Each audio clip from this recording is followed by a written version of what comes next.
Touching Spirit Bear, chapter 28, the final chapter. As summer came to the North Country, group visits to the pond had become a daily event, until the day Peter announced, "This morning, just Cole and I should go."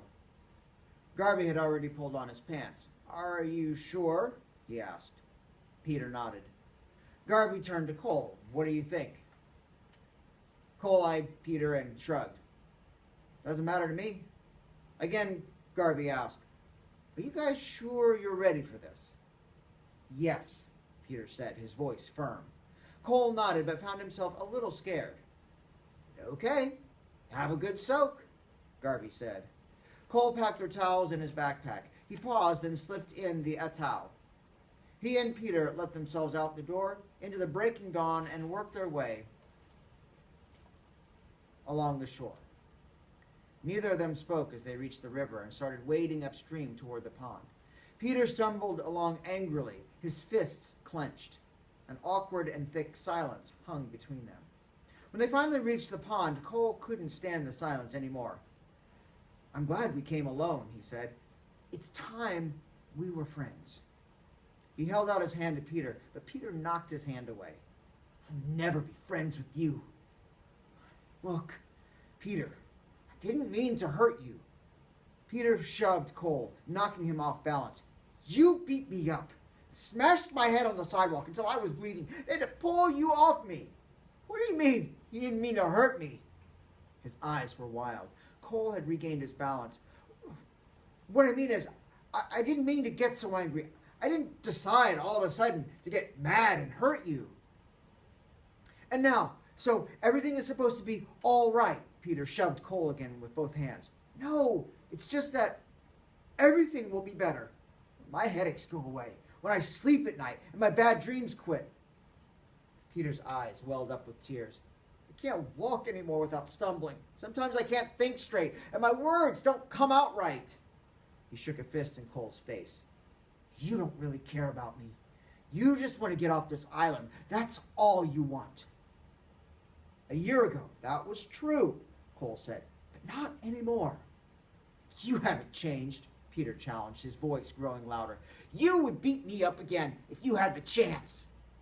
Cole shook his head. "I could beat you up right now, but I won't."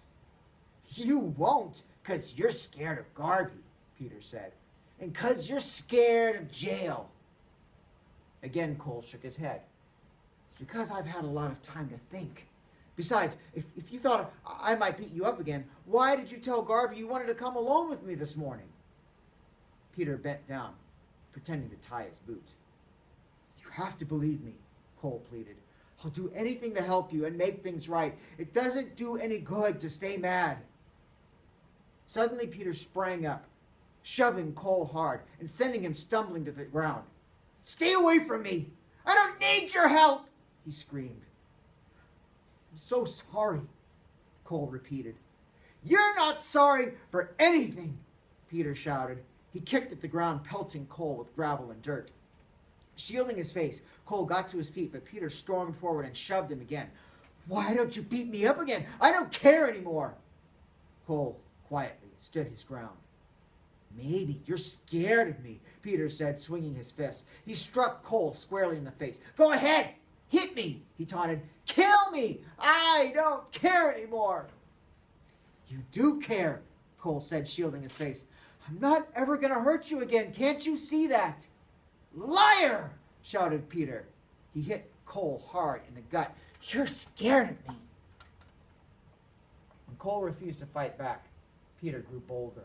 Again and again he struck Cole with his bare fists. Cole raised his arms to try to ward off the blows, but he didn't fight back, nor did he run. This only made Peter angrier. He hit harder. As the blows pummeled him, Cole's own anger smoldered. He grabbed deep breaths.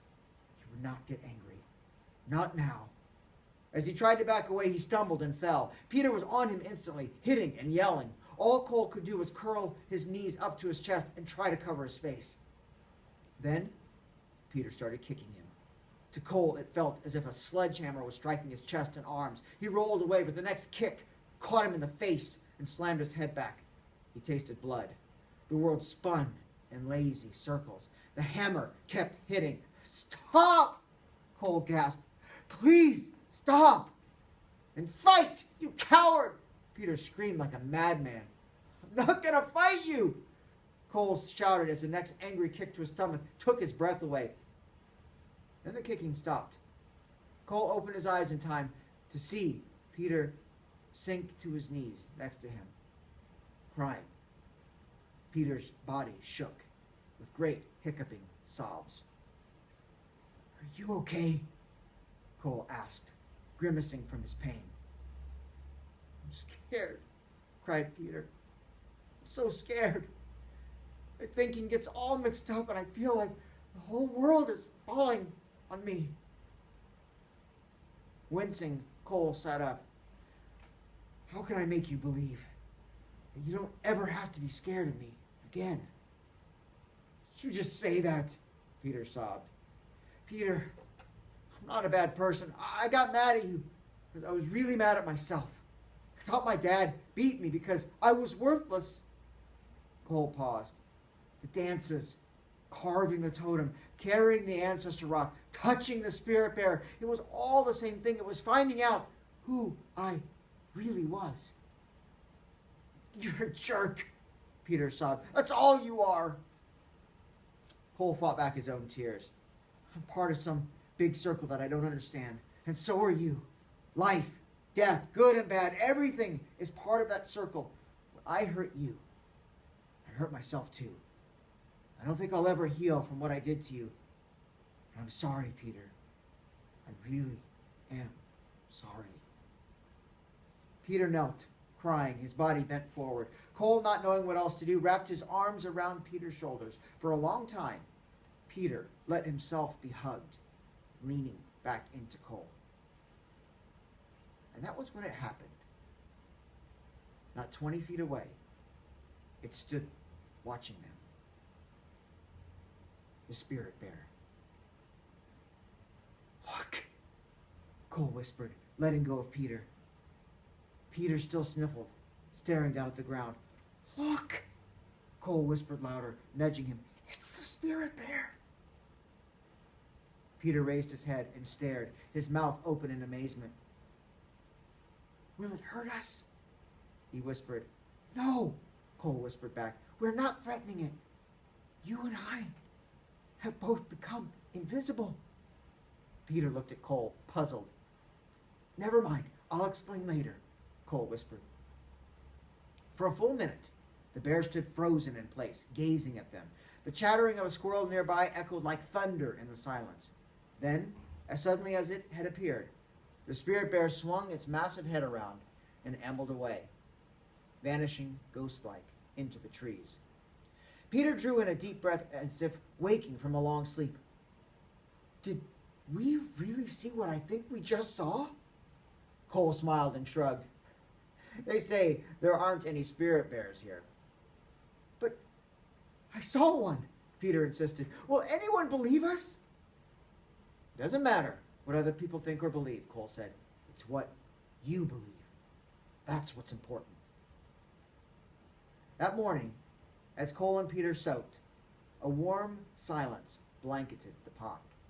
Afterward, they found a second ancestor rock so both could roll their anger down the slope. When they headed back to camp, Cole's face was swollen, and he hugged at his sore ribs with an elbow. "Are you okay?"